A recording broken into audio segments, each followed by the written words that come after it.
Hey, good morning, good morning, good morning. Welcome to drboycetv.com, and also I want to say welcome to Pillow Talk with Dr. Boyce and Dr. Alicia Watkins. What you just saw was a quick layout of what to expect this year at the 6th Annual All Black National Convention. It's going to be hosted in Orlando the weekend of October 29th through November 1st.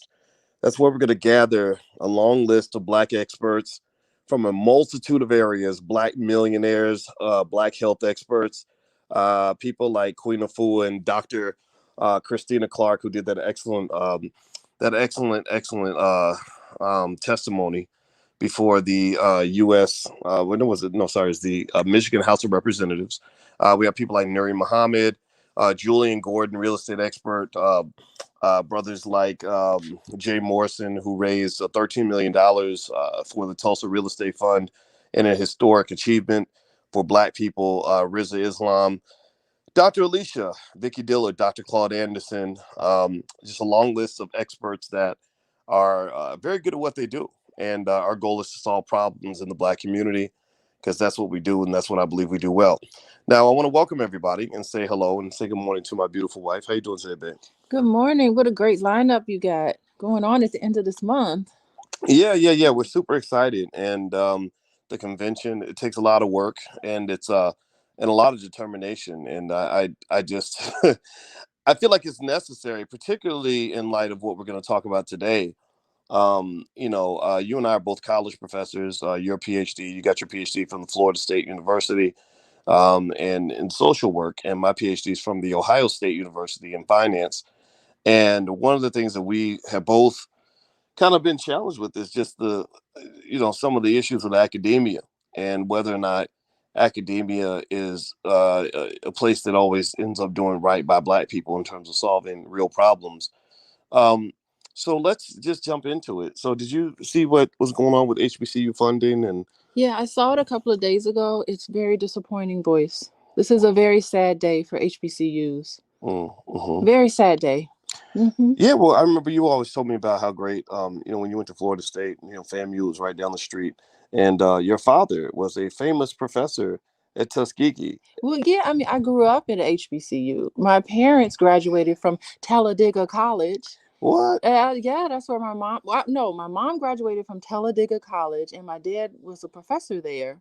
And my brother grew up. I wasn't born yet, but he grew up on that campus. And I just love the tradition of an HBCU. I really wanted to teach at a HBCU too, but I enjoyed being at Florida State. It was really nice that FAMU was literally right across the street. FAMU, by the way, is it's a public institution, so it's not a private institution. So interestingly enough, they was able to lobby the Florida State legislation such that every penny that goes to Florida State is matched by FAMU. Mm, So, wow, so that's that's why I cool. think FAMU is a really well funded institution, and you can tell because their programs are great. Wow. Hmm. Well, shout out to FAMU and Yeah, the Rattlers. the Rattlers. Yeah. We went to that football game with FAMU. Was it FAMU in Jackson State? Is The that FAMU in Jackson State. most Yeah. most boring football game ever, though? No, but it's the halftime show, The, boys. the halftime show was lit. The crowd was lit. The game on the field, if you're into those boring defensive battles where each side is three and out and they're punting the ball all day, then it's okay. I thought I'd get a little bit more excitement from Neon Dion, but we had a good time. Yeah, so shout out to HBCUs and HBCU graduates. If you're an HBCU grad, shout yourself out. And also here's what's going on. This is why everybody's just kind of outraged right now. There are reports that the Biden administration, remember Joe, the guy who's going to save us from, the Republicans who are going to come kill us and whatever they told us they were going to do. Basically, they're trying to really mutilate HBCU funding. I mean, according to Newsweek and Black Enterprise and other respected journalistic outlets, they're literally talking about chopping HBCU funding 95.5%, literally from 45 billion to just 2. Jeez. I mean, imagine if you had a job, right?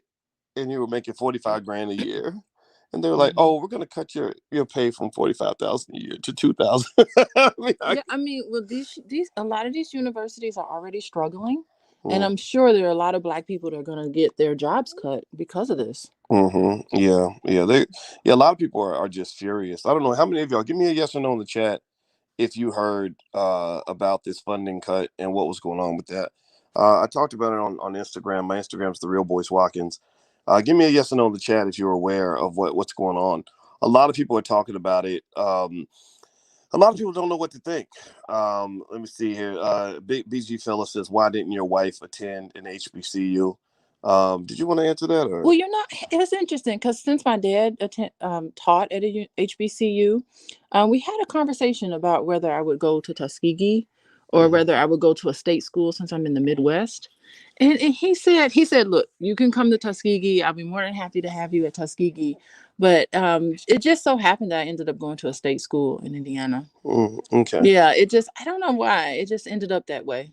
I don't remember what I was thinking when I Well, was 18 years old. a lot of your friends went to Indiana. I mean, then that I was probably went where my friends went. That's yeah. probably Mhm. that's what happened. Well, that's where I And met it you. and I think the sad part about it was that going to Indiana, because I graduated top 10% of my class, they gave me a lot of money. Mm, And I do believe like if I had gone to Tuskegee, it would have been almost free mm, if you have a parent that works. So it just turned out that way. But he felt as if at Tuskegee some of the facilities like the dorms was lacking. Now my brother went to Howard, and I have a long history of people at Howard University, and so his experience at Howard was super chaotic for him.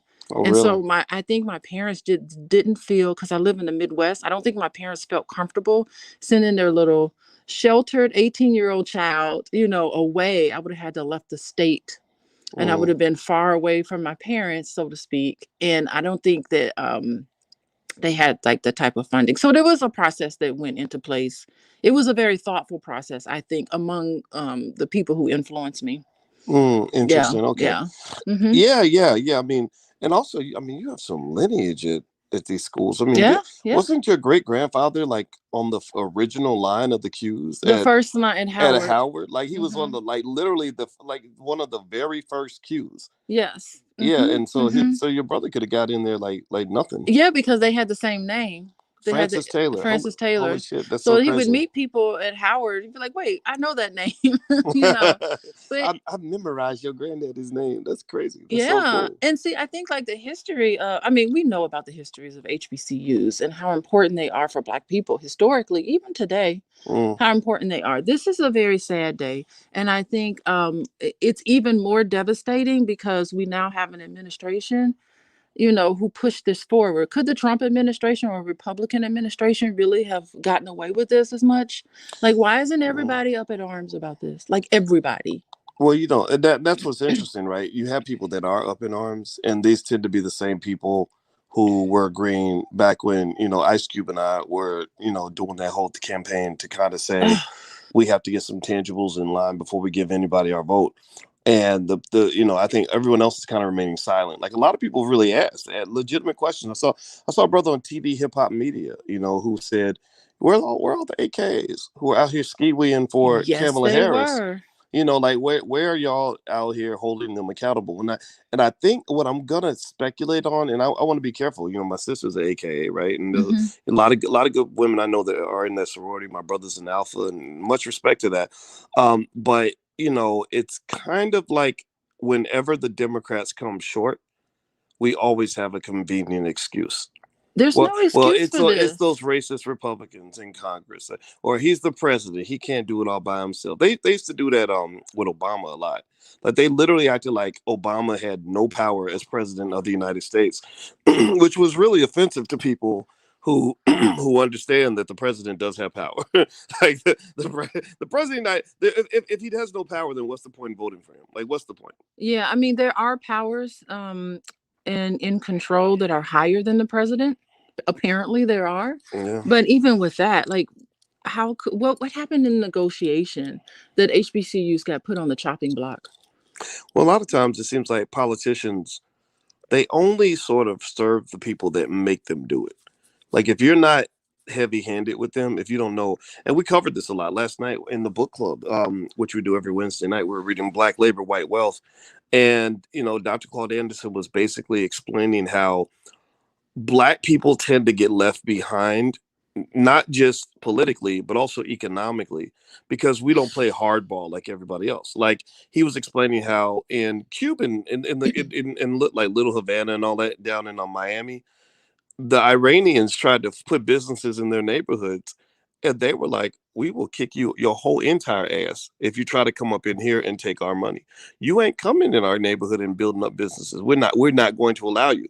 Whereas Black people don't tend to think that way. We think that that's mean or racist or whatever, right? And so the same thing is true, I think, politically. We don't have enough uh, gangster in our blood to say, if you don't do right by me, I'm not gonna give you no votes, right? We gotta do like that lady. What was the lady in The Color Purple? Whoopi. Remember at the end when she told him, "Till you do right by me, ain't nothing. Everything Everything you you do do go fail," gonna right? fail. And you Yes. see how he got scared? Like, Yeah. Mister got really, he got real nervous, right? Right? Because she had to get gangster on him, and that's what it is. I think dealing with politicians and dealing with We need to get any competitive gangster on situation. Camila. I mean, Camila Harris, coming from her. I wonder. I mean, did she put a statement out? Did she address any of these things? You just kind of wonder what happened, because this is coming off of the coattails of the Haitian crisis. Mm. Another thing, and the fact that the View, we knew that. I mean, come on, Oh, that was hilarious. So that was so Sonny obvious. Hoskins suddenly got a false positive COVID Like, test, what was that? just so they would not have to deal with the visual of a strong Black woman confronting a weak Black woman. Oh, geez. That would have been a shit show. So I mean, it was so obvious that some shenanigans went on there, and so here we go, yet another shenanigans, Yeah, more shenanigans. more You, shenanigans. by the way, you're listening to Pillow Talk with Dr. Boyce and Dr. Alicia Watkins, and this is where we literally lay against our pillows and have intelligent conversations about important issues, and pretty much whatever comes to mind. So it's not just about sort of thinking and analyzing things. We also have fun. So if you, whatever platform you're on, if you'll subscribe, we would really appreciate that. And also, I'll put Alicia's website up in her Instagram. You can follow her, coaching with Dr. Alicia.com. And she also sees couples and does couples counseling and stuff like that. So you can feel free to go look into what she does. Okay, so and if you want to know her academic background, she's a full professor of social work, and you guys know my PhD's in finance. So let me read some of this article to you guys, so we can have some more detailed information about exactly what's going on. Give me a yes in the chat if you can still hear me okay. I'm switching screens on my phone. I want to make sure you guys can hear me okay. All right. So here, according to Black Enterprise, it says HBCU funding falls from 45 billion to 2 billion in Biden's spending plan due to Democratic infighting. So the Democrats are fighting, which is causing Black people to suffer. HBCUs that were looking to get their share of 45 billion funding as part of Joe Biden's spending plan may see less than 5 billion due to Democratic infighting. Biden's $3.5 trillion spending bill, now mind you, 3.5 trillion, God, that's so much money, was set to include 45 billion in spending for HBCUs and other minority serving institutions, MSIs. Okay, I didn't know that term, but I guess. Minority, yeah. There's I think there's Hispanic serving institutions. I think there's one a category. Um, I don't know what those universities are though. I don't know about y'all, but I'm kind of tired of being a minority, man. I ain't no damn minority. Anyway, I'm not. There's nothing minor about me. Okay, thank you very much. My wife can attest to that. All right, so I have a very big brain. All right, so let me stop. I'm being silly. All right, so however, the newest version. I mean, we are laying here in the bed together, so we might as well just be honest. Oh, Okay, all right. So the newest version of the bill allocated just $2 billion for educational programs in HBCUs. Even worse, the funding could be changed into competitive grant funding instead of direct funding to the schools. The aid, currently penciled in at 1.45 billion to be distributed between 2022 and 2026, is much less than HBCUs anticipated, putting Biden at odds with the group that propelled him to the White House. quote, "The number is just significantly lower than what we had hoped for," said Paul Jones, president of Fort Valley State University and vice chair of the Council of 1890 Presidents, told Inside Higher Ed. Along with the minority serving institutions and the Hispanic serving institutions, it's really sort of lumping us all into this one sector when we all have tremendous needs. You know what's so interesting to me, babe? I kind of feel sorry for a lot of the bureaucrats that that are under the umbrella of the Bidens and the Democrats, because you know what they remind me of? They remind me of like these I remember I saw a video once about a puppy dog who thought he was going to get to eat, and the and his master, for whatever reason, would not give him the food. He kept teasing him with the food, but he kept feeding the other dog, and the dog was just looking at him like, "I'm loyal to you, man, but you ain't feeding me." And but he was scared to say anything because he didn't want to upset his master. But so he's loyal to his master, but he was hurt that, like, He's man, like, I'm so good to you. yes, yes. Oh, and then in the video, what was crazy, and the reason he wasn't getting to eat was because the other dog, it was a big dog. The big dog was the like loyal, friendly dog who was sitting there like doing what he was told, and the dog that got to eat, I kid you not, this is the craziest video. The dog that got to eat was the tiny dog who was like, "Man, fuck your rules.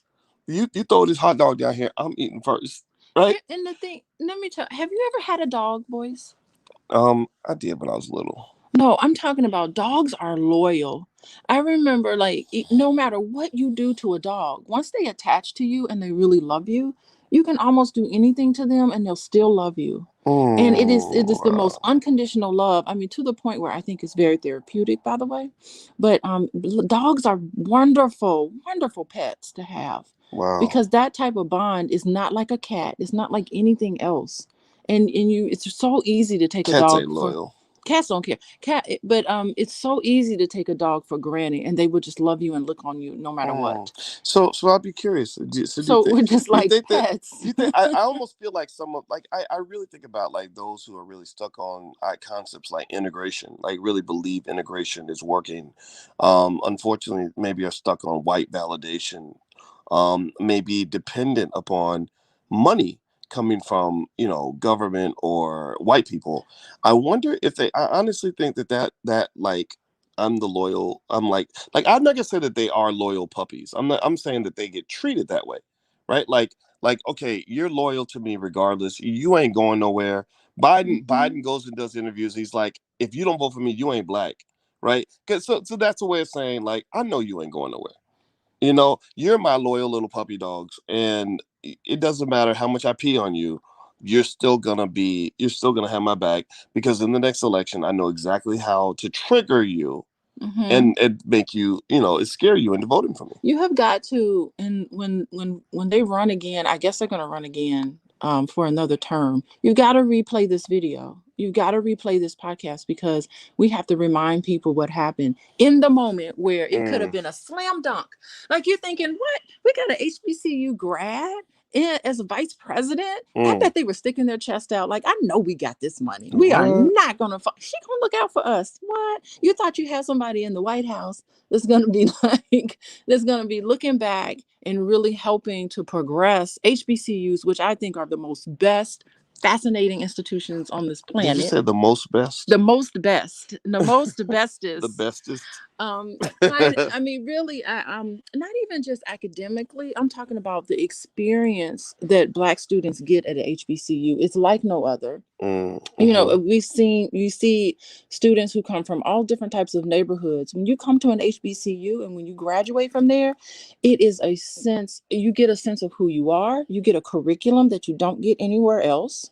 Mm-hmm. Everything is Black centered. I mean, you come out of those HBCUs in the way that you are not when you come into HBCUs. It is really an uplifting thing. I mean, I saw online several, the freshmen, where they welcome the freshmen in, and Mm-hmm. and they have them dress up and they have them march through campus, and everyone gets together, stops what they're doing, gets together and sings for them and lifts them up. I mean, this is an experience that we know as Black people we don't get this on a daily basis. Mm. So this is devastating for HBCUs, particularly for those real small institutions. Well, I'm not talking about a Howard or a FAMU or large HBCUs. I'm talking about those really tiny ones, those small ones that's put together on a shoestring budget. where the dorms are dilapidated, but the education, and those black women, a lot of black women running those institutions are hugging up those kids and dealing with all of their social issues in a way that they would never ever get it at a mainstream institution. Mm. Okay, well, my thought is, and by the way, thank you, Lukeman. Lukeman says that when he makes his first 10 million, he's gonna give me 10%. He ain't got to get. I don't want to give it to me. I want to give it to the Black Business School, and actually this let me just to throw in kind of a thought. I thought a lot about HBCUs, right? I thought a lot about. First of all, I wished I could have gone to an HBCU when I was coming out of high school. I didn't have the grades. I didn't have no money. Didn't nobody want me. And I didn't know what the options are. I just didn't know what was out there. My parents, we didn't talk about any of that. And so, my experience as a student at University of Kentucky, it was very isolating because the white students, I didn't vibe with them because I wasn't white. And then also, I didn't vibe with a lot with some of my black friends because they weren't. University of Kentucky doesn't exactly attract like the best and brightest black students. Like some of them are good, some of them are very good. Don't get me wrong, but most of my friends were not into things they weren't into studying hard. Like I studied 5-6 days a week, you know, and I had the highest grade point average of every single black person on campus. But it wasn't that hard. It wasn't like I had to it wasn't like I had stiff competition. You showed up. Yeah, it was like yeah. So I wished I could have been at an HBCU that where there were some of those really talented black people to really challenge me. So I admire and envy that. When I went to Syracuse to join the faculty, I desperately wanted to teach at an HBCU. I went to Howard to interview, and the guy who was the head of the finance department at the time, if I'm not mistaken, the chair was from China. Oh, okay. And I remember thinking to myself, why do I gotta impress this Chinese dude to convince him that I'm capable of He's the teaching? gatekeeper. A Chinese guy is a gatekeeper. Right. You gatekeeping me from talking to my own people? His word meant something. So if you got on his nerves or said something wrong, his word would have Well, how about the words "fuck you"? Like seriously, is that did that offend you? And, seriously, I mean, and I'm saying that because there ain't no way on this earth. Y'all give me a yes or no if y'all think this is even possible. Show me one university in China where you got to go impress an African American, where a Chinese man has to impress an African American in order to convince him to let him teach Chinese students. Y'all give me a yes or no. Do y'all think a university like that has ever existed in the history of all mankind? I'm making a point here. I'm gonna make it brief because I want my wife to talk. So here's the deal. HBCUs, many of them are weak because they're historically co-opted. Oh, okay. Don't get me wrong. I'm not saying. Don't get me. No. I'm not saying that you can't have a wonderful experience there at all. I'm not saying that. Okay. But sometimes you can look at an HBCU as an educated version of what you see when you go to a penitentiary. What do I mean by that? When I went to Detroit, listen, I'm gonna stop. Experience. I know. No. Don't get me wrong. I'm gonna let you take over because I don't want to sound like the cynical asshole today, right? But let's just keep it 100. The reason we're having this conversation is because they're getting screwed again, and I think I know the specific reasons why they're getting screwed the most. So, when I went to Detroit and I went to go visit one of the prisons in Detroit, I walked across the prison courtyard and it was nothing but black men everywhere. Some of the guards were white, but nothing but black men everywhere. And I said, this prison looks like an HBCU. This could be, if they didn't have matching uniforms, you would really think you were on an HBCU campus. And so as a result of all those black people being together, they created a black culture where it wasn't, obviously it was prison, so it wasn't like a fun culture, but it reminded me of like I see the guys, clicking together, talking the way we talk, hanging out. These are good dudes, like normal, a lot of guys in prison are not terrible monsters. They made a mistake. This is prison, not jail, because it's two separate things. Yeah, this was prison. This wasn't jail. Yeah. Okay. Yeah, and so long story short, my point is to say that when you bring black people together, whether you're bringing us together on the corporate plantation, or you bringing us together in a prison, or you bringing us together at a HBCU, or you're bringing us together on a plantation in 1862. we're always going to find a way to create a culture that is unique and special and extraordinary. We do that. That's who we are. We're special. We got that magic, right? So that part is undeniable. The question becomes, who controls those institutions, right? Like, so the black men might have created culture within the prison, but the white man's the warden, or the black people may control the culture within the HBCU. But a lot of the decisions, the financial decisions, which that those are the people that have the power, are being made by people who are not black, right? And so what black folks have to understand is that when you're talking about playing above the rim, when you're talking about having real power, if you don't control your own money, then you don't control your own fate. So I'm done talking. Thank you for letting me make my cynical point. I would like to allow you to Wh- jump in. Okay, I want to. There's a couple of points you made I want to address. I'm probably going to forget it by the time I get to my second point, but I think like because I did grow up. I grew up since the age of 3 at a HBCU, Hmm. and I do know that they do have challenges getting faculty in. Because you made the comment about a Chinese guy is your gatekeeper into the HBCU. I think they have challenges getting. They want to be able to hire black faculty, and so they in I think in the field of finance, you talked about it yourself. There's not a lot of PhDs in finance that are, and if they do have PhDs in finance, a lot of them are not black. They probably extremely excited to see you apply. Like a black male PhD is so rare. They probably were really excited to see you. Do you know if you got the job? And That's what I Howard? want to know. Uh-huh. No, I mean the Chinese guy didn't think I could teach He black didn't care people. for you so much. Right. Okay, that is.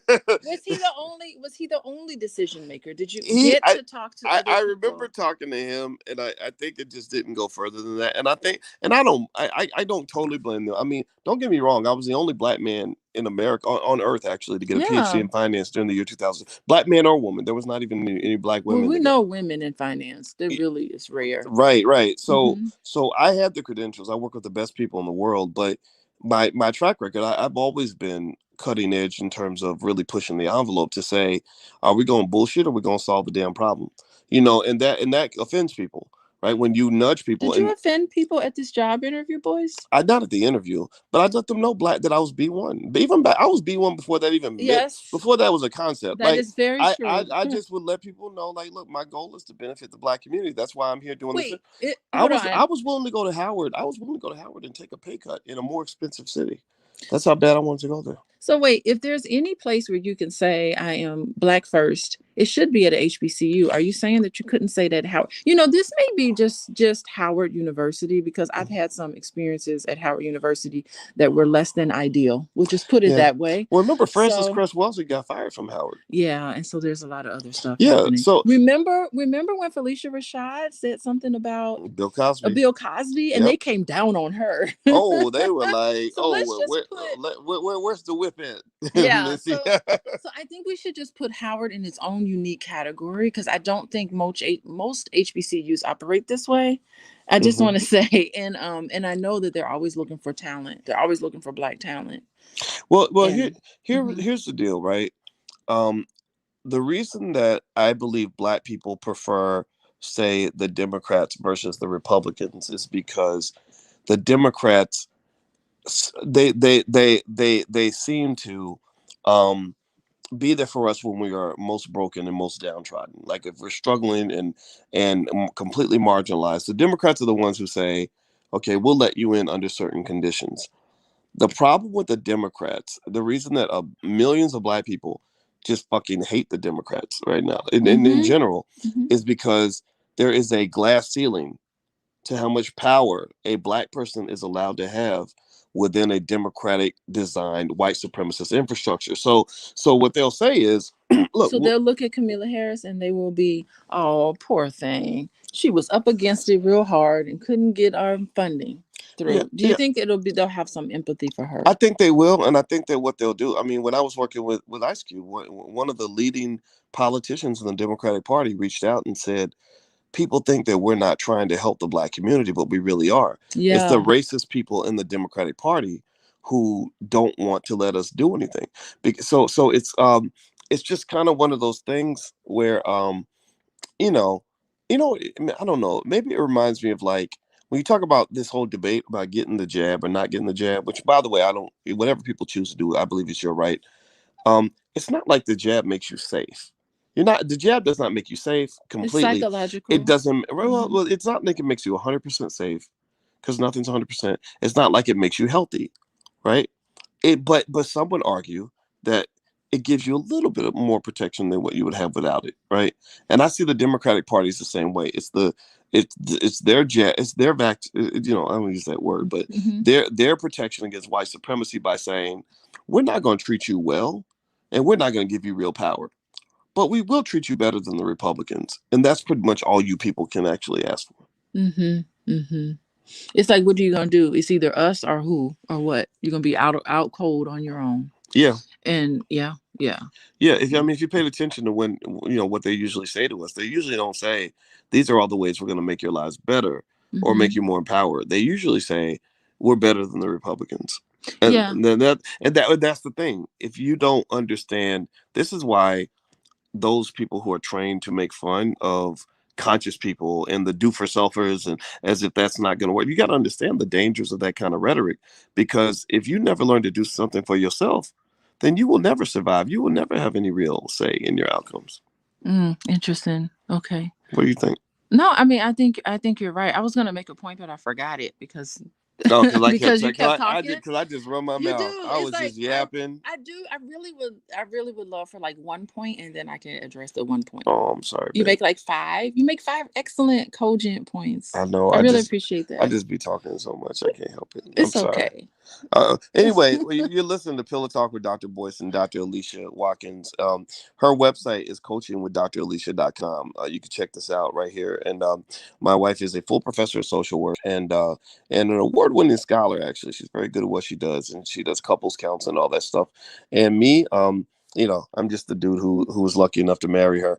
And I want to remind everybody that if you want to talk about things where Black independence and these sorts of problems are something that we're working to address and get rid of, we've gathered over 40 Black experts that are going to meet us at the All Black National Convention in Orlando the weekend of October 29th through November 1st.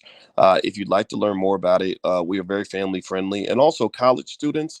If you bring a valid student ID, you can get in for free. And you can go to allblacknationalconvention.com. The URL's on the screen. We literally identified the Black people that we believe should be the ones that Black people know about, right? It doesn't mean that other people are not doing their own thing. But we've got millionaires. We got many people in this group are millionaires. Some of them have done billions of dollars worth of real estate deals. Some of them are extraordinary mental health professionals, because y'all know a lot of our people need therapy. A lot of them are health experts like Queen Afua, who can take you beyond big pharma and medication and show you actually how to be truly healthy. Right. We got so many great people there. So feel free to go take a look. It's allblacknationalconvention.com. The URL's on the screen. We're looking to solve long-term problems, and I hope you understand that. And I hope that you will consider joining us at the convention, October 29th through November 1st. Okay. So, Read more of the article because I'm really okay. interested to see. Okay, so let's read a little bit more. All right, so do me a favor, hit the thumbs up button, hit the thumbs up, share, subscribe button if you haven't done it yet. All right, so according to Black Enterprise, they said HBCUs have been underfunded for decades through institutional racism and the federal government's unwillingness to help them. Um, so if you stick a pin in that sentence, that pretty much says that the problem has been here since forever, and and the glass ceiling I talked about. It says we can't do better because white people won't let us. That's what it. So that means that you are in the wrong system. I just want to make that point. Last summer, HBCU schools. Oh, go ahead, babe. You have some more. No, I was gonna say it's almost like these universities are drowning, and what the Biden administration did was just hand them a brick. It's like they are or just gonna a brick isn't gonna drown you. It has to be like an anchor. a big anchor. It's just like, okay, we're barely treading water. We are drowning in this ocean, and now we're gonna sink all the way down to the bottom. This is data. Well, it's funny that my brother at TD Hip Hop Media, he pointed out that like Biden was like buddies with some legit Klansmen. Yes. Now I remember what I was going to say. I remember what I was going to say. Listen, this administration in office right now never campaigned on helping Black people at all. Mm. This was never like they are following through with what they said they were going to do. They never said they were going to offer reparations. They never said they were going to do anything specifically for Black people. Remember, you had it on Mm-hmm. video. Are you going to do anything specific earmarked to Black people? And Kamala Harris clearly said she was not going to do that. Well, she She said, said. Well, she she said. clearly said it. She said I came to the step show. Like that's what y'all I gonna went to get. the step show and she did all those political. Remember those interviews that she did with, trying to get people out to vote. Remember, you have to get out to vote. Yeah, yeah. So they never campaigned on any sort of promise that they were going to help Black people. So this is really and they're just following through on what they said they were going to do. Mm. Well, Yeah. you can't. Can you really get mad at them? You know, I mean, because there Well, are like, there are people who are more loyal than those puppy dogs that we described earlier. mm-hmm, mm-hmm. Where it doesn't matter what they do. Like I think that they're probably if I was Biden and his crew, I would be astonished by the amount of forgiveness that Black people have, the capacity to Mm-hmm. literally let anything slide. If I were them, I would just do experiments. Like, I wonder, like, what we can get away with. Like, I wonder if I tried to do this and I spin it the right way. Like just keep They're pushing the probably envelope. stunned. They're like, wow, we still have support Yeah, no matter what. it's pretty amazing. All right, so Mm-hmm. anyway, the next part, let's see here. Last summer, HBCU schools received millions in donations from Mackenzie Scott, the ex-wife of Amazon CEO Jeff Bezos. Okay, so here we are. We demonize billionaires, and here is a billionaire's wife or ex-wife that's actually probably saved a lot of HBCUs, and we Hmm. can't even get our own government to do that. Yeah, yeah, and Mm-hmm. the way universities are supposed to get their money, this is how you get away from the government. Is HBCUs part of the reason they lose is because they don't embrace concepts like powernomics. Like Dr. Claude Anderson, one of the greatest economic thinkers, since Marcus Garvey, is right down the street from Howard, and Howard has never invited Dr. Anderson in. I mean, when I talked to Ice Cube and Kanye West about Dr. Claude Anderson, they both instantly tweeted about him. They instantly Mm-hmm. said buy his Mm-hmm. book. They were enamored with him to the point where it was like talking to an economic guy. They were like Yes. they were asking me. They were both like, "Can I talk to Dr. Anderson?" And Dr. Anderson's wife was like, "I don't really." She's real protective. She's like, because she's Mm-hmm. seen these celebrities that come along and they get intrigued you know and so Dr. Ah. Anderson's wife, shout out to her. She was really, his protector. And so my point is to say, here you got this guy who has your answer. He has your solution, and you won't even engage him because he scares white people. Well, look what Re- happened to them. Remember, look what happened to Ice Cube. I mean, he got a lot mm-hmm. of backlash Oh, and for Kanye. just talking about some of this Well, same stuff. thing with Kanye. Except, but Kanye's a billionaire and he's got real power, so he don't care what you think. Mhm. You Well, know, I don't think he's ever really cared so much. He just seems he, like a kind of person that he's never cared. But I think they could take a dances to they his own well, beat. they should take a note from the Kanyes and the Ice Cubes, in Yeah, my view.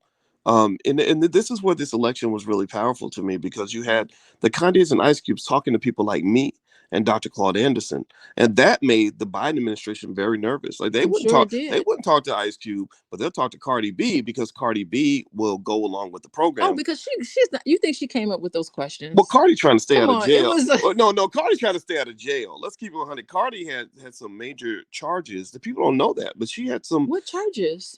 She did something. I mean, one of the things was like something involving some lady that she beat her. She beat her up because she was, I think, talking to her husband. I don't remember what it was, but something happened in a bar in New York, and she was facing. I think she was facing some charges.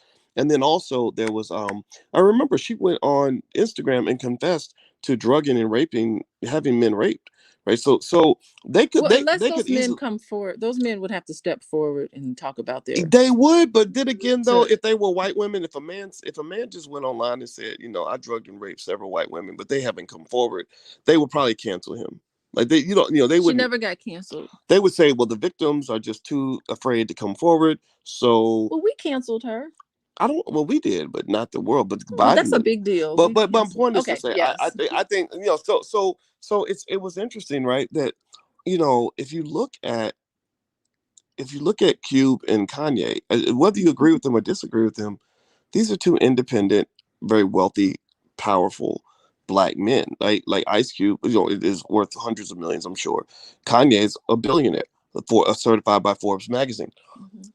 Why doesn't why won't HBCUs embrace the kind of knowledge, the economic perspective that men like this are presenting when they go talk to a doc? Because they're getting this from Dr. Claude Anderson. They're talking, Mhm. Charlemagne the God is building a whole podcast network that's probably going to be worth $1 billion by the time it's done.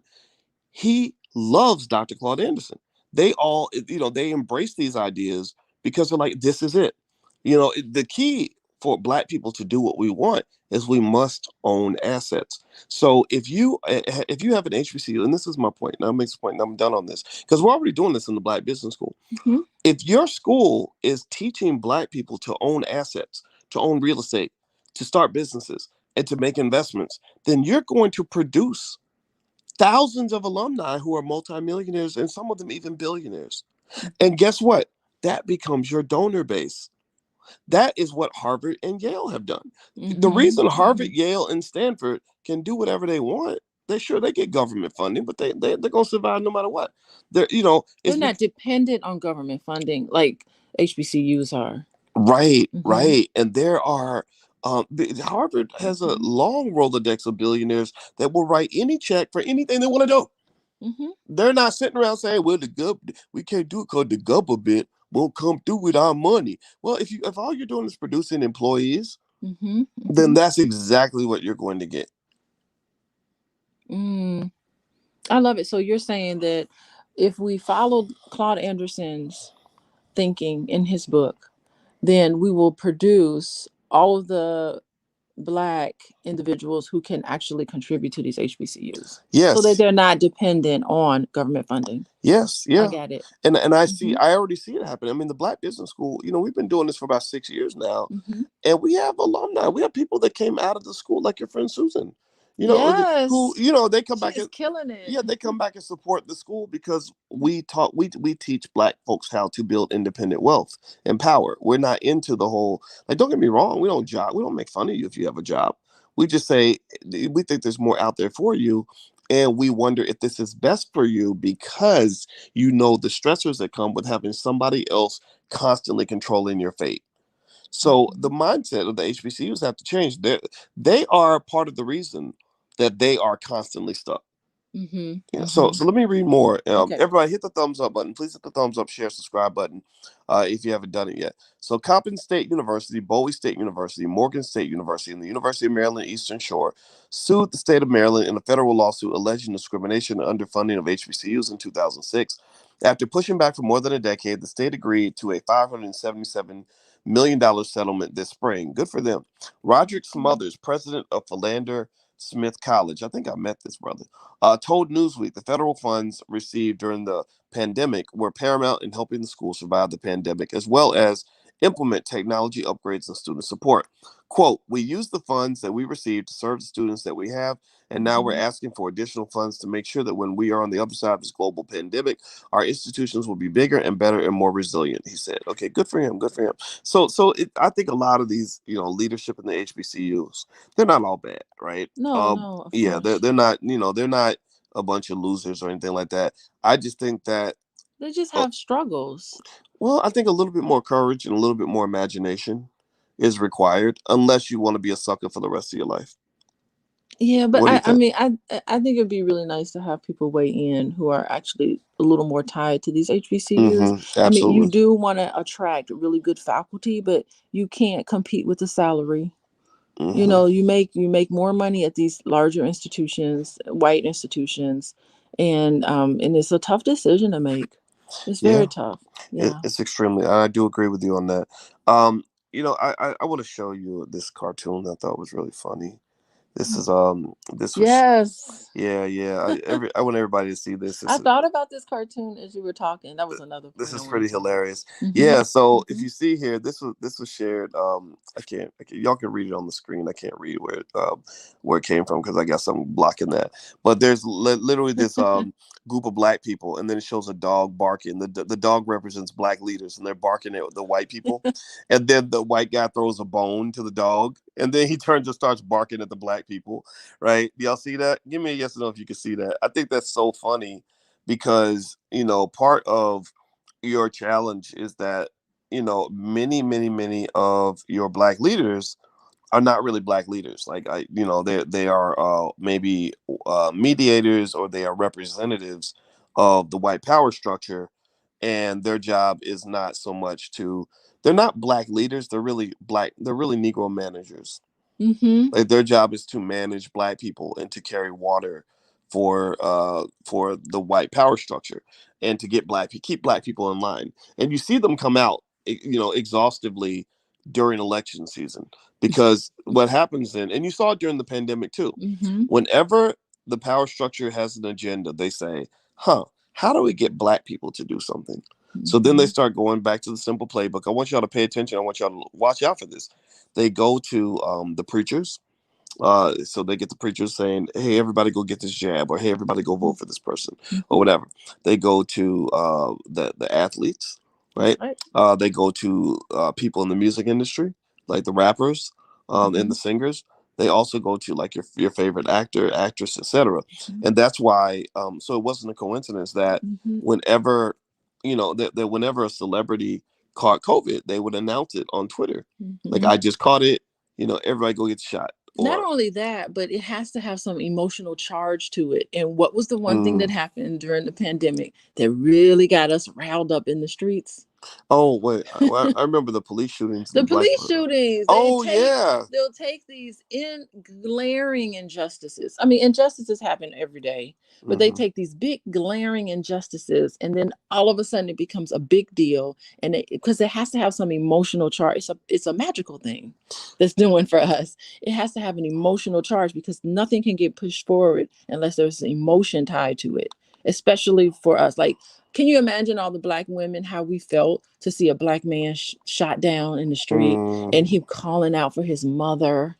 I mean, mm, that, oh my good. I mean, I shed a tear. A tear came down, and mm. so it's just that emotional charge behind it. That's what put Biden and Harris in the office There's during a pandemic. well, you know what I It when you was, they doubled down on it. You're gonna die because you black from this Yep, thing. they gonna kill you. They're gonna I'm kill you in scared. the I'm scared every streets. time my son leaves the house. I'm afraid Yes. he won't come back. Right? Yeah, Yes. that's real interesting. Well, with you being a therapist and everything, you talk a lot about um how trauma can Mm-hmm. make people, easily triggered. And that makes me, what I visualize when you talk about that is, because a lot of us in here, a lot of people in this room probably in relationships with traumatized people who are easily triggered. Look, um just my just being I black. think right, being black means you probably have had a lot of Yeah. trauma. I'm married to a woman who grew up in the murder capital of the world. Gary was at the Hold on. time. I was very. It don't matter. Don't you It dare. don't I was matter. very Gary, sheltered. you didn't get killed, but don't tell me you didn't know nobody who got killed. I didn't really listen. Don't don't don't don't. But what? There's a lot of good things in Gary. Don't you No, dare. Gary's a wonderful place. I'm just saying that Don't that don't Gary. start with I'm saying me. Gary has had his struggles, right? Yeah, and And yeah. but also you deal with me and my trauma, right? And you see me, there's times when I get triggered, right? So what I visualize when you talk about trauma and how it easily triggers people, and I see a whole community full of trauma, I visualize a big tinder box, where if you strike a match, Yeah. it's going to burn. The whole thing's going to just blow up, right?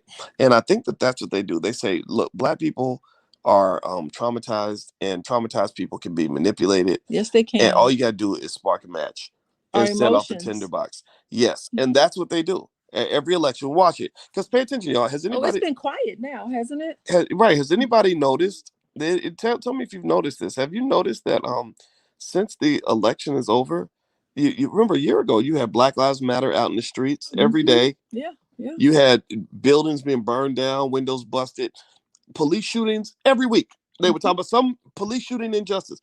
Did the cops suddenly stop shooting black people? Like, did injustice stop happening? Maybe Did they grew a heart. it is Black Lives Matter gone? Right? Mm-hmm. It's not in the media anymore. See, they'll put specific things in the media because they want to draw your attention to certain things. That's Mm-hmm. why, and I had people that got mad because I wasn't freaking out about the pandemic.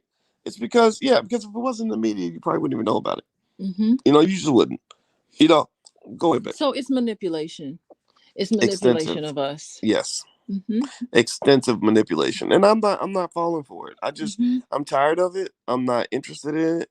And at least a crap like this, where I remember being really mad when when Ice Cube was trying to do his thing with his, and now he had a team of scholars working with him. He wasn't just doing it on his own, so I want people to know that the contract of Black America was not just, oh, I'm Ice Cube, so I'm gonna write this contract. No, he talked to me. Me and him talked for hours. He talked to other people for a long time, to put all these ideas together.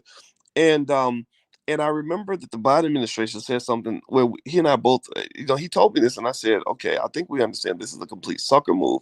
They said, he said, well, can we sit down and have a meeting? And the Biden team said something like, let's talk after the election. And I said, how stupid to have a real conversation. Right. I'm like, how stupid do they think people are? Like, because, and then since the election, there has been no talk. They haven't returned any of those calls. Why is that? Well, because they don't have to. In finance, we call that moral hazard. When you give somebody else all the power, once you give away that power, you can't get that back. Black people, pay attention. You had all the power in the world during that election. All the power in the world. You gave your power away. So stop complaining that you're powerless, because you gave it all away when you had it. You strike while the iron is hot. Just please remember that. Babe, do you have any final words? Let this be a lesson for all of the things that you talk about every single day. This is an illustration. Could we have predicted all of this? I think we just need to remember this. Let's not forget. Absolutely. Let us all not forget. Yeah, and this is why I wear annoying shirts like this that get on my friends' nerves. Did you know what? I've noticed that white people love when you wear that shirt. Have you noticed? That's so true. They love it. They're like, yeah, because they see it. Well, I didn't vote for that Biden nonsense in the last election, or Trump. I didn't vote for either side. I'm voting for Black people in every election. And by the way, some of y'all are asking where you can get this shirt. Actually, you can go to wokeblacktees.com. I'll put the URL on the screen. And also, just so you know, we're not sitting around here just complaining about the problem and not seeking to solve it. I want to quickly, if you'll allow me to, share a couple things we're doing to try to solve the problem. First thing I'll say is, in terms of suggestions and thoughts for HBCUs, because I do respect and appreciate them, and I believe that they serve a great role for society, and can serve an even better role if they really get the potential out of their students by focusing heavily on Black business development, as opposed to teaching Black people to manage white businesses. Like, we have to own the industry, we must own the infrastructure. So that's something that I think HBCUs need to do. They need to embrace powernomics philosophies, as opposed to just simply teaching Black people to go work for white people. Also, Black celebrities, all the celebrities that talk a lot of smack about how much they care about Black people, I think they can help close some of that funding gap, become some of that part of that donor base. Also, I believe that we need to create independent Black institutions. I think that, so when we created the Black Business School, I made it really 100% abundantly clear that I did not want any government funding. I don't want to be under the thumb of the government, because I know how that works. I understand, my PhD's in finance, so I know that money typically brings a trade-off, that money brings power. And so with the Black Business School, people say, well, why don't you get accredited so you can get money from the government, this, that, and the other? And I say, no, I don't want that. I believe freedom is something that you're not going to get from the people that have oppressed you. It just doesn't. Freedom don't work like that.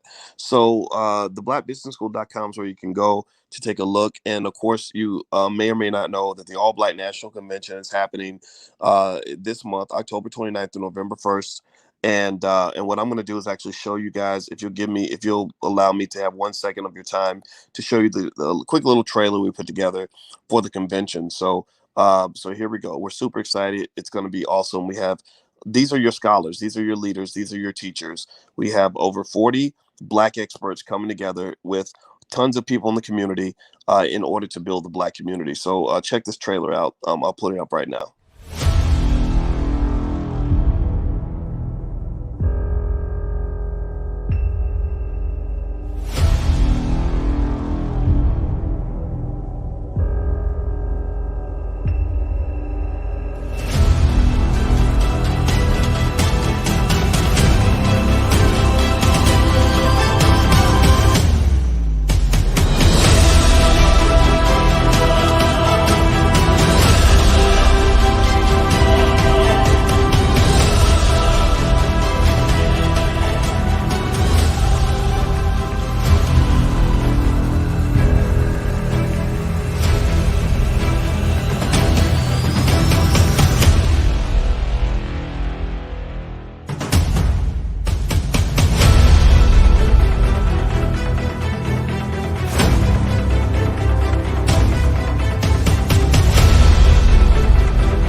All right, so that's our quick pitch on the All Black National Convention. I hope you'll think about joining us. Don't forget that if you are a college student and you have a student ID, you can come to the convention for free. Also, we have group discounts. We'd love for you to bring your whole family. We have a whole curriculum for children. We got brothers like Freddie Gray and Al Duncan, who are multimillionaires in their respective businesses, who will be literally showing you the game on, where millionaires come from, how all that works. In fact, I'll put these guys on the screen. This is their picture, right? So these are just two out of like 40 something extraordinary black people we're bringing in, and I highlighted these brothers because I know both of these men, and you're not going to hear about them on TV. White people are never going to put these guys on TV because they ain't running around with a string of babies mamas. They have wives that they've loved for a couple 2 decades. They ain't got a bunch of kids everywhere. They've raised their children to be powerful, committed citizens in the black community. They're not in the NBA or the NFL. Or signing a rap contract. They're not rapping and busting rhymes. No disrespect to the rappers. We're gonna have the rappers there. Akila Honda, D1, Jay Ortiz. A lot of great rappers are gonna be there. But these guys are not. They're not rapping. They're not balling. They're not. They're just hardworking, hustling ass black men who love black women, who love the black community. They're educating black children and they're making millions while doing it. These are the superheroes of the community. These are the black men and black women I want y'all to know about. Don't get me wrong. I'm not disrespecting anybody else in terms of how they make their money and what they do. Some people think that one guy got offended on my Instagram. When I brought this up, he said, "Why are you dissing black men?" But I said, "I'm not dissing black men, but you're dissing black men by thinking that all we can do is rap and play basketball." No, these guys ain't got to walk around with 80 pounds of gold chains on their neck to show you that they're doing well. They're not trying to be shiny Negroes. They're trying to be successful black men. And that's what we need in the community. We need real power. And so Freddie Gray and Al Duncan literally are just two out of over 40 people. I mean, I could bring up Brother Nuri Muhammad. There's so many. It's Queen Afua. Oh my God. I mean, there's so many amazing black people who are going to be at this convention. And these are the people that I just want y'all to know about, man, because I feel like we just get caught up in all the flashy, shiny nonsense, and it makes us weak and it makes us distracted, and it leads to nothing but epic and consistent failure for a large percentage of our community. And somehow we're tricked into thinking that we're winning because we have a couple of people on TV. Like, I mean, my God. And if you want to talk about black health, Lord have mercy. If y'all have not seen this lady, Queen Afua, then you don't know what you're missing. Queen Afua is, first of all, she's 68 and she got the energy of a 30-year-old. And she is literally almost, if I were to name a minister of health in the black community, um, I would pick Queen Afua because she's not going to tell you about getting no jabs one way or the other. She's not going to talk to you. She's not going to do what Big Pharma does, which is to put everybody on a pill. 70 million Americans are on mind altering medications, and millions of Americans are taking pills to solve their problems. Queen of Four teaches you how to be healthy, how to have a healthy immune system, you know. And because I'm telling you, a lot of this pandemic, where black folks are going down, like when we're dying more than other people, and everybody's complaining about it and sad about it, it's because we don't have good immune systems. It's because we're not healthy. It's the Popeye's chicken. It's the glorification of obesity. These are our leaders, man. Like, these are the people that you need to be celebrating, man. Stop. Please, let's all as a community, I just pray that we move past um, the superficial and start going for the substance. I know that the flash is exciting and fun sometimes, but it's the substance that matters. Like sisters like this. Has anybody ever heard Victory Boyd sing before? Let me tell you a story about Victory Boyd. Victory Boyd sings like an angel. I kid you not. She sings like an angel, and she's 100% black. And she's such an amazing singer that when she sang for Jay-Z, for the first time, he signed her to Rock Nation on the spot. So she's a Rock Nation artist, and she also blew up because we shared her in our network. We put her, she will say this, she'll say this on stage. We put our video on one of our Facebook pages and it went viral in the B1 in the Black community. Next thing I know, this young sister is singing all over the world. She was, and let me tell you another part about Victory Boyd. Look her up, Victory Boyd. You got to look her up. She comes from an amazing family. Her father, John, literally got all 9 of his Black children on the same page, and they all run their business together. And they are 100% Black. And her father is going to be there literally teaching a class on how to structure your Black family so that you have power and wealth just within the family. One Black institution that was murdered, taken out by the war on drugs and all that was the Black family. And that is your power base. So he's going to literally teach on that. That's what our people need to learn, not just how to go get a job for white folks. That don't make no sense, right? So anyway, Victory's going to be there. And last story I'll tell you about Victory. I could talk about this young lady all day. She was supposed to sing the national anthem for the NFL season opener. Millions of people, Dallas Cowboys against the Tampa Bay Buccaneers. She was their singer, and they came to her and they told her family, "You got to get the jab in order to sing this song." And for religious reasons, her family said, "No, we'll wear a mask, we'll take a test, we'll socially distance, but and I'm only on the field for a second. Is there another way around it?" They said, "No, you must put this in your body." So you know what this lady, what young lady said? You know what her family said? They said you could take that money and shove it up your ass. They didn't say it like that because they don't cuss, but I'll cuss on their behalf. They told them to take that money and shove it up their butt. That's what you talk about. We talk about principles over profits. And that to me is the type of heroic stuff that we need to know about in our community. This is the stuff that we need to study when it comes to what it means to be a superhero in our community. These are your superheroes, and that's what we're honoring at the All Black National Convention. So I hope you'll go to the website. Just take a look. Give some consideration. We would love to have you there.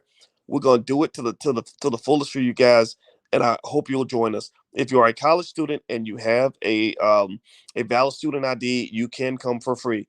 We have an entire curriculum for children. Your children will be transformed. If you are interested in crypto, we've got crypto experts. If you're interested in relationships, we've got therapists and relationship experts like my wife, Dr. Alicia, a full professor of social work and a licensed therapist. Dr. Christina Clark, who gave that amazing testimony before the Michigan House of Representatives, she's going to be there. But we're not necessarily anti or pro jab. We have people there that are okay with the jab, that are cool with it, right? So you're not getting one particular perspective because we want to find a way to use love as the bond and the glue that will bring us together as opposed to letting these divisive issues pull us apart. So that's what the convention is all about. That's what we're doing. That's my quick pitch. I appreciate y'all for listening. Thank you so much. And by the way, if you want to get your B1 shirt, feel free to go to wokeblacktees.com. This is what we're gonna be rocking at the convention as well. So you can wear your B1 t-shirt to the convention if you want to. I cannot wait to see you guys. And feel free to go to allblacknationalconvention.com. You can take a look at everything that we have to offer. Oh, sorry, I'm choking here. All right, my wife is laughing at me because I just choked because I get excited. I think I got choked up, y'all. I got choked up. Yeah, well, that's all right. We about to get this done. We about to make this happen. We are not here to fail. We are powerful. We are unstoppable. We are the original man, the original woman. We are the greatest on this planet, if you ask me. And shout out to that's my grandma Felicia. She represents the Black Business School Panther, and that's how we roll. We roll like Panthers, and we don't ever lose. So God bless you guys. Hit the thumbs up button on your way out. Thank you for listening, and we'll talk to you soon. Take care. Okay. Bye, everybody.